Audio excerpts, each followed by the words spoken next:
लिए हम लोग आए हैं। यस, तैयार हैं? तो अपने जगह से खड़े होंगे, थोड़ा जहमत उठाइए। और अब मैं बोलने जा रहा हूं, यहाँ के चीफ गेस्ट सुपरस्टार धनबाद से चल के आए हैं। हम लोग के सबके गुरु नहीं, महागुरु कुछ भी कह लीजिए, शब्द मेरे पास नहीं है सर। और मैं तो उनका ऋणी हूं सर, कभी ऋण उतार नहीं सकता। आदरणीय एन विलोचन सर, जोरदार ताली कम ऑन द स्टेज।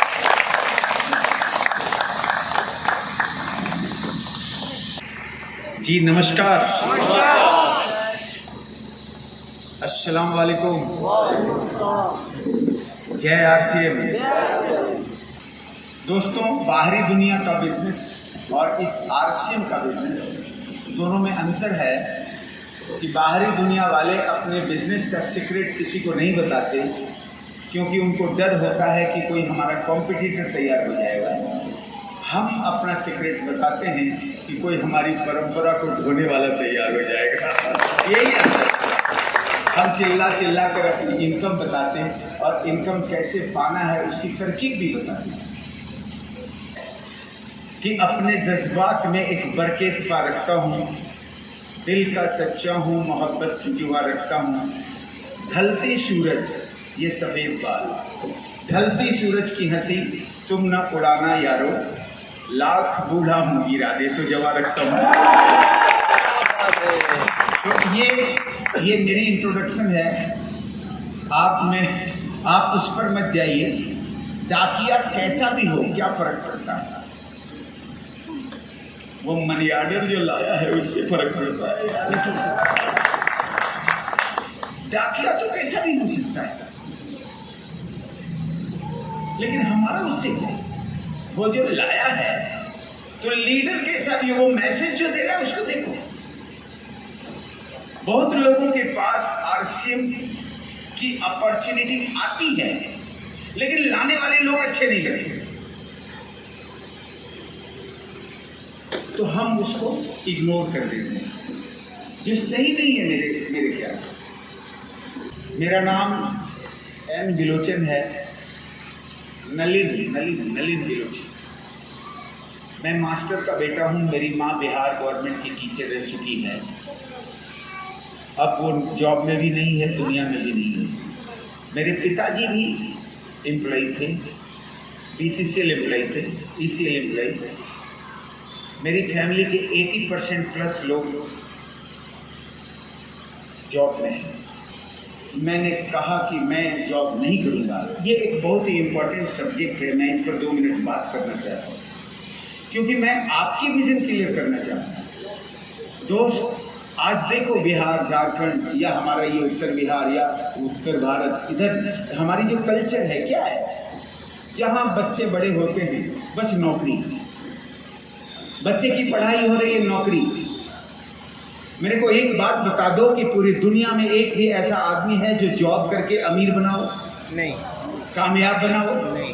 पूंजीपति बनाओ, उद्योगपति बनाओ? बताओ, एक भी नहीं। मैं रिसर्च करके बैठा हूँ। रॉबर्ट टी कियोसाकी साहब कहते हैं, एम्प्लॉय और सेल्फ एम्प्लॉय के क्वाड्रेंट से आने वाले लोग न कभी सफल थे, न हैं, न कभी होंगे। और ये हमारी विडंबना है कि हम उसी क्वाड्रेंट में जाने के लिए हाथ पैर मारते हैं जिस क्वाड्रेंट में सिर्फ हम जी सकते हैं, अमीर नहीं बन सकते, बड़े लोग नहीं बन सकते, इतिहास नहीं बदल सकते। हमारी शुरुआत ही होती है ऐसे क्वाड्रेंट से जहाँ की लिमिटेशन है। हम उस दौर में जाते ही नहीं जहाँ की हम बड़ी सफलता हासिल कर सकते। क्यों? दोस्त किसका है?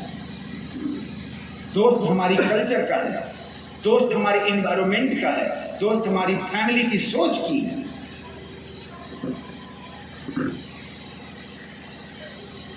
इस माहौल में क्या होता है?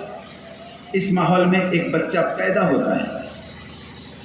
जैसे ही पैदा हुआ तो उसको संस्कार डालने लग जाते हैं बचपन से ही, तभी ये सोच बनती है दिमाग में। वो क्या होता है? मेरा बउआ, मेरा बेटा, मेरा सोना डॉक्टर बनेगा, मेरा सोना कलेक्टर बनेगा, मेरा सोना वीडियो बनेगा। अरे ये हम बचपन से ही दे देते हैं उसको। नौकर बनेगा, नौकरी करने वाले, चाहे बड़ी नौकरी हो, बड़ा नौकर, छोटी नौकरी हो, छोटा नौकर, हम जान देते हैं नौकर बनने के लिए। हम मालिक बनने की कभी कल्पना नहीं करते, मालिक बनने का सपना नहीं देखते, मालिक बनने की शुरुआत नहीं करते, और दोष अपनी किस्मत को नहीं देते। मैं कहना चाहता हूं, लीक लीक लीक ही चले, लीक ही चले कपूर, लीक छाड़ के तीन चले, शायर सिंह सपूत, समझो। यहाँ होता क्या है, बाप नौकरी कर रहा है तो बेटा भी नौकरी करेगा, बाप दूध बेच रहा है तो बेटा भी दूध बेचेगा, ज्यादा तरक्की करेगा तो पनीर भी बेचेगा, बाप चाय बेच रहा है तो बेटा भी चाय बेचेगा, खूब तरक्की किया तो कॉफी भी बेचेगा। यही तो चला आ रहा है समाज में। मैंने हिम्मत जुटाया, मेरे दोनों पेरेंट्स, मेरे माता पिता सरकारी जॉब में, जी हाँ सरकारी जॉब में, कोई प्राइवेट जॉब भी नहीं, लेकिन मैंने हुक किया। खतरों से खेलने का शौक पहले से रहा है। सिक्योरिटी, सुरक्षा। मैं थोड़ा अंतर बताता हूं कि जो अभिजात वर्ग के लोग होते हैं और इस वर्ग के लोगों में डिफरेंट रहते हैं। प्रियंका चोपड़ा का नाम आपने सुना?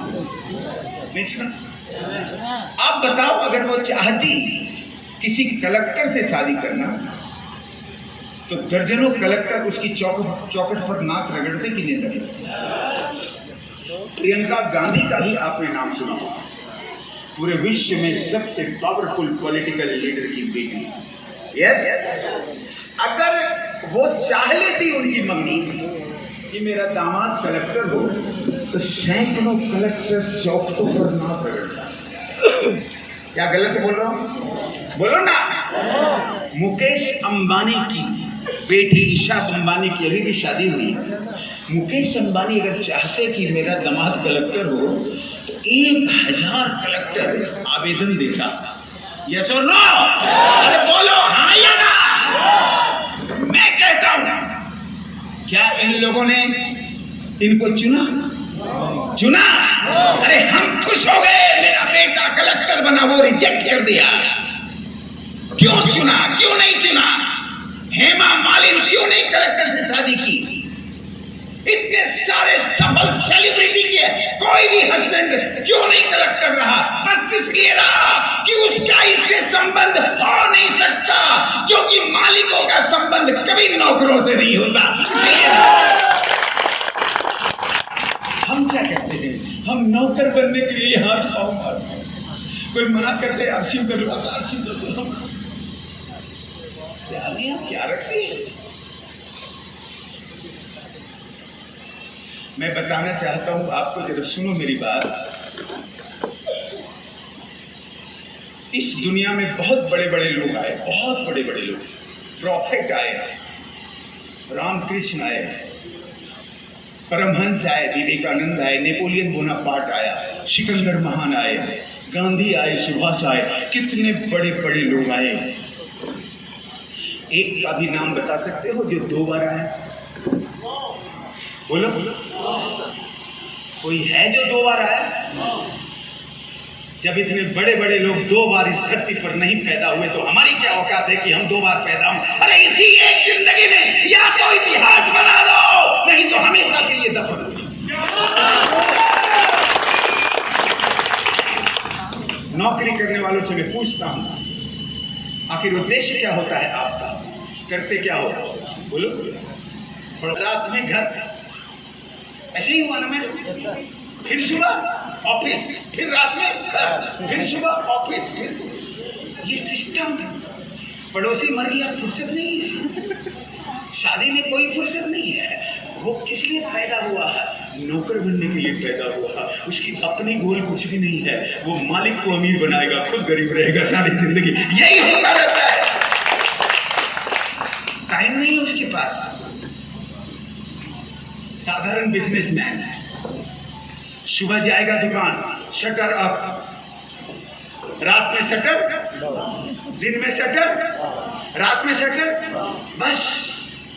वो और कुछ करने के लिए पैदा ही नहीं हुआ। वो शटर उठाने और गिराने के लिए पैदा हुआ था। उसके पास जिंदगी में और कोई, अरे क्या मांगा दे यार। सोचो, क्या हमारी लाइफ में ऐसा कुछ नहीं हो सकता जो हम अपने बच्चों को एक बड़ी विरासत देने के लिए एक अंपायर के मालिक बने? क्या ऐसा नहीं हो सकता? मेरे को एक बात बताओ, अंबानी जैसे लोग क्या पैदा हुए थे तो अपनी माँ की कोख से कुछ लेके आए थे? नहीं। हीरा जवाहर लेके पैदा हुए थे? नोटों की गड्डी लेके पैदा हुए थे? हम पैदा हुए तो भिखमंगे का शपथ पत्र लेकर पैदा हुए थे? गरीबी का प्रमाण पत्र लेके पैदा हुए थे? कौन कहता है कि आसमां में सुराख हो नहीं सकता? एक पत्थर तो तबीयत से उछालो, यहाँ तो पत्थरवा उठो वो नहीं करता है, उछाले में क्या? मेरा कहना है थोड़े से चेंज कीजिए अपनी सोच को। ये इंजन है हमारा, इंजन।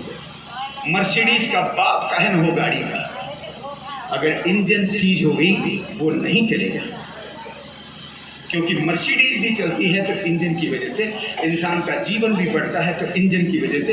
ये इंजन दिमाग है जो एक करेक्ट डिसीजन लेता है। कभी ऐसा नहीं है कि आपकी डिसीजन सही ही होगी, लेकिन जब ट्रैक सही होगा तो कभी न कभी मंजिल बहुत बड़ा हो जाएगा।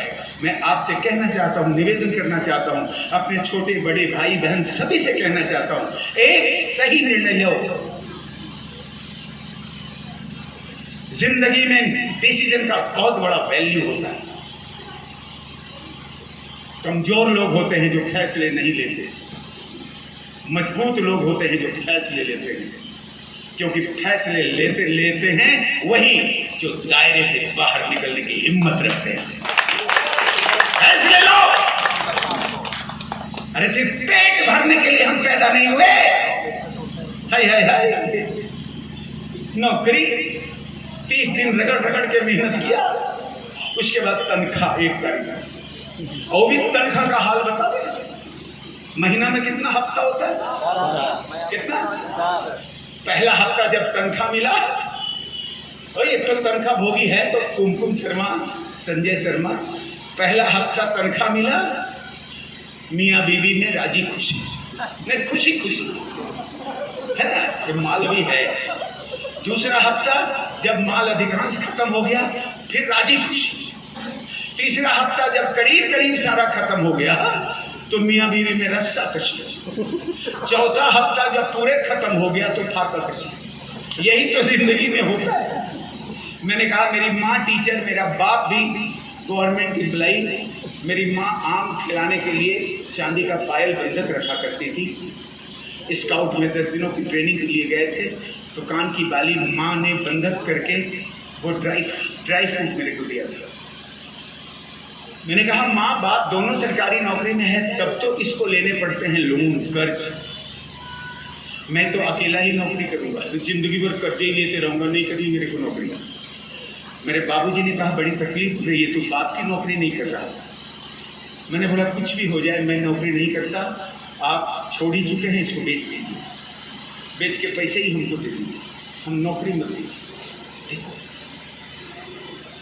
मैं आप सभी यंग मैन और अपने सारे यंगस्टर, अपने छोटे भाई को कहना चाहता हूँ, please try to understand my brother, what is right and where you are going to build. किधर आप जा रहे बनाने के लिए?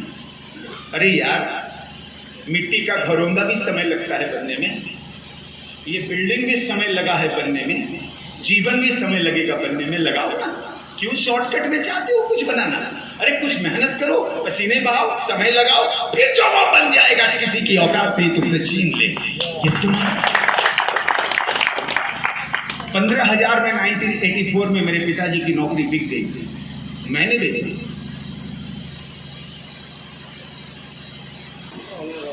और जब बीसी छावड़ा जी स्टेज पर गए तो जैसे लगा कि उनका एक एक शब्द मेरे लिए है।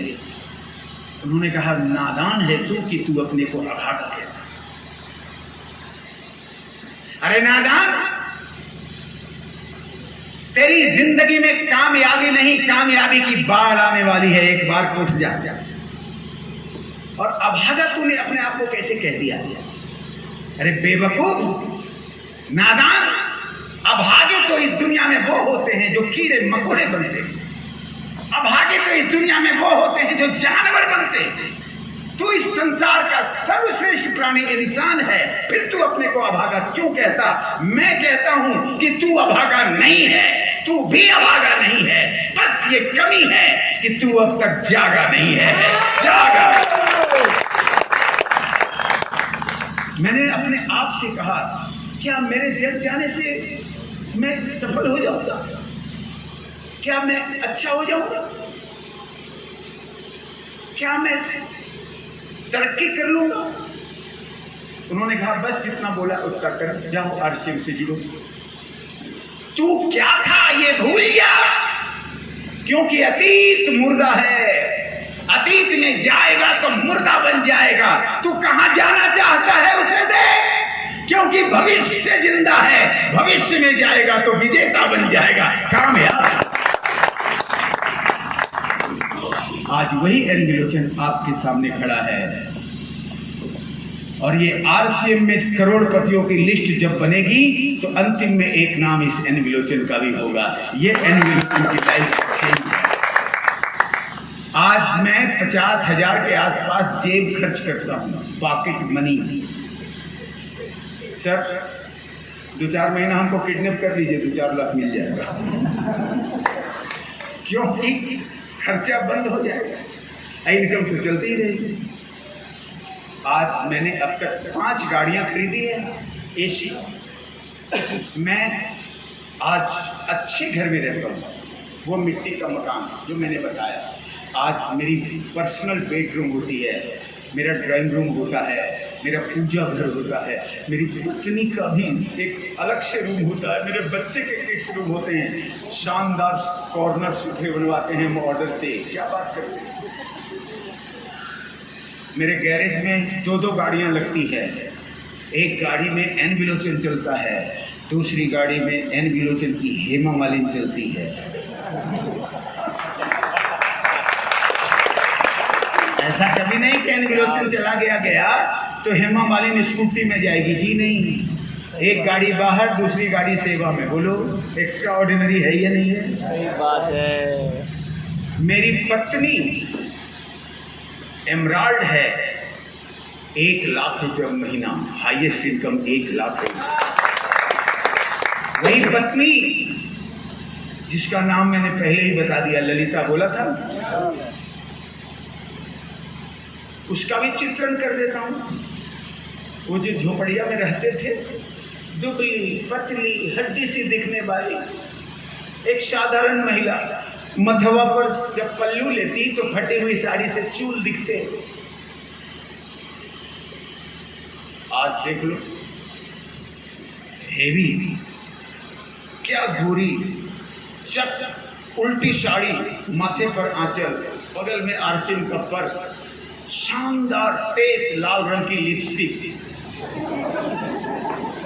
आज की डेट में हमारी घर वाले को देख लीजिए सर, तो हेमा मालिनी भी फेल हो जाए।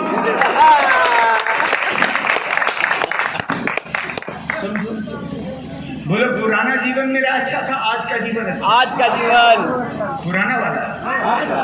अंतर क्या है? डिवाइड कौन सा चीज किया? आरसीएम। पहले का जीवन में आरसीएम, आज का जीवन में आरसीएम, और यही आरसीएम ज्यादा पावरफुल तरीके से आज आपके लिए है। जैसे मैंने लिया वैसे आप लो इसको, और लीडर की हैसियत से नहीं, बड़े भाई की हैसियत से मैं बोलता हूं। जो इतनी बात कर लिया, क्या उसकी बात में कभी राजनीति हो सकती है?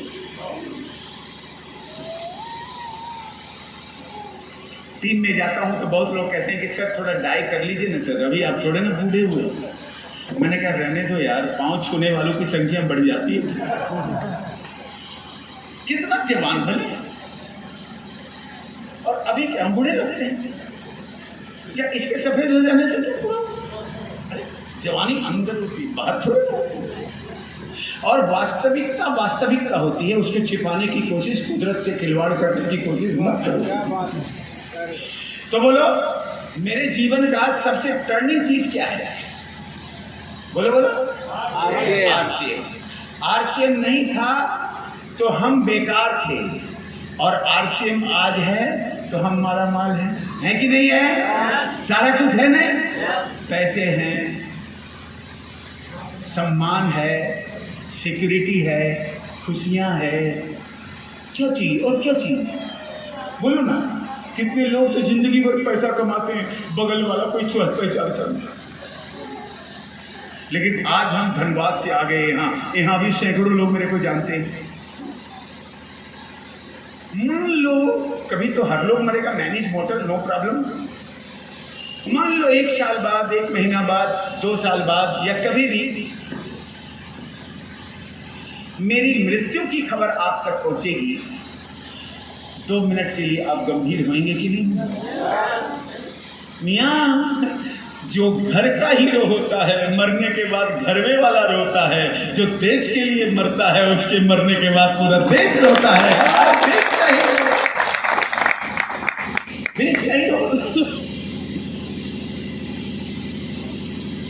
मधुबन खुशबू देता है, सागर सावन देता है, जीना उसका जीना है जो औरों को जीवन देता है।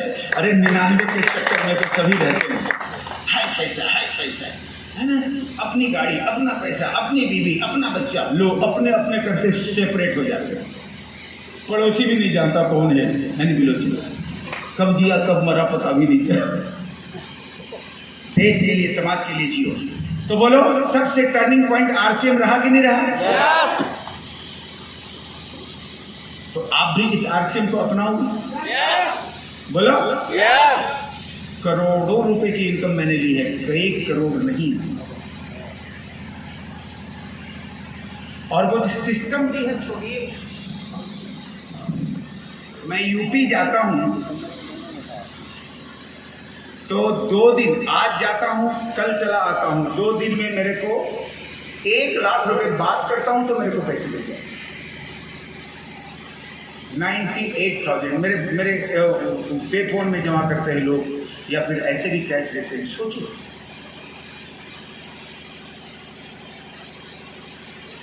कभी 100 रुपए की टिकट देकर अपने जिले के कलेक्टर को सुना?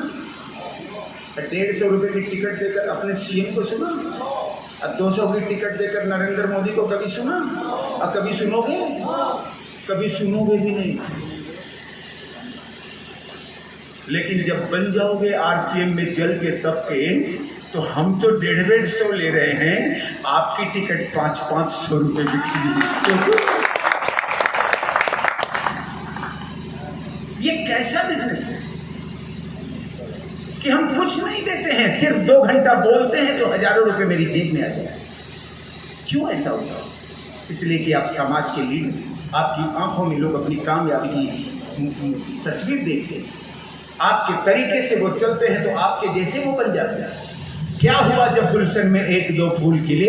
मजा तो तब है जब सारे चमन में फूल खिले। इतने सारे लोगों के घर में जब कामयाबी आएगी और जब खुशियां आएगी, जब सक्सेस आएगी, तब इस सिस्टम को, अरे टाटा बिरला तो एक पैदा हुआ है। किसी ने कह दिया टीसी सर से कि अब तो आपकी बिजनेस टाटा को भी मात दे देगी, अब तो आप टाटा बन गए। तो टीसी सर ने कहा, अरे तू नादान है, ये सिस्टम टाटा नहीं बनेगी, सिस्टम में काम करने वाले टाटा बिरला बनेंगे। ये है बिजनेस। तो बोलो, आरसीएम करना चाहिए? आवाज नहीं आ रही आपकी? अच्छा बोलो, मेरे से बड़े भी बनो, ईश्वर करे, अल्लाह ताला करे कि आप मेरे से बड़े बनो, लेकिन फिलहाल मेरे जैसा भी बनना चाहिए कि नहीं बनना? बनना चाहिए कि नहीं बनना? तो एक बार आप दिल से हाँ कह सकते हो? मेरे सवाल का जवाब हाँ में दे सकते हो? मैं पूछता हूँ आपसे, क्या आप कामयाब हैं? क्या सबों की आवाज आई? क्या आधी अधूरी पावर से कुछ नहीं होगा। आधी अधूरी ताकत मत लगाओ, संपूर्ण ताकत लगाओ, पूरी ताकत लगाओ। नाभि की आवाज से विजेता बात करते हैं, गले की आवाज से तो साधारण लोग बात करते हैं। एक बार जरा ऐसा चिल्लाओ कि आसमान में आपकी आवाज गूंजे। एक बार खड़े होइए तो आप सभी लोग।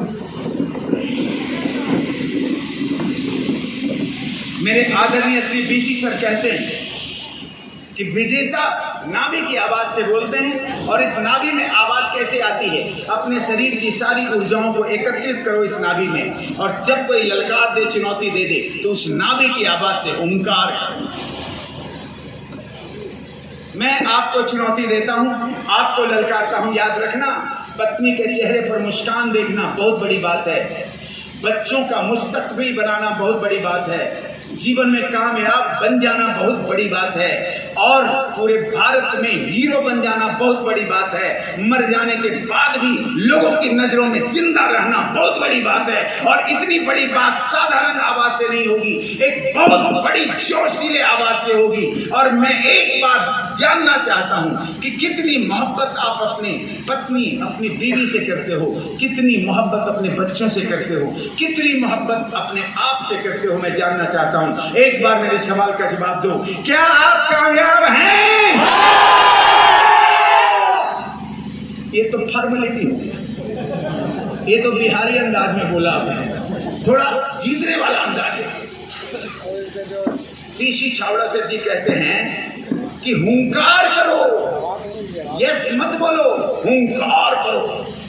जैसे बादल गरजता है ना, जैसे बिजली कड़कती है, अरे यार जमाने सुन लेते हैं यार, क्या बात करते हो।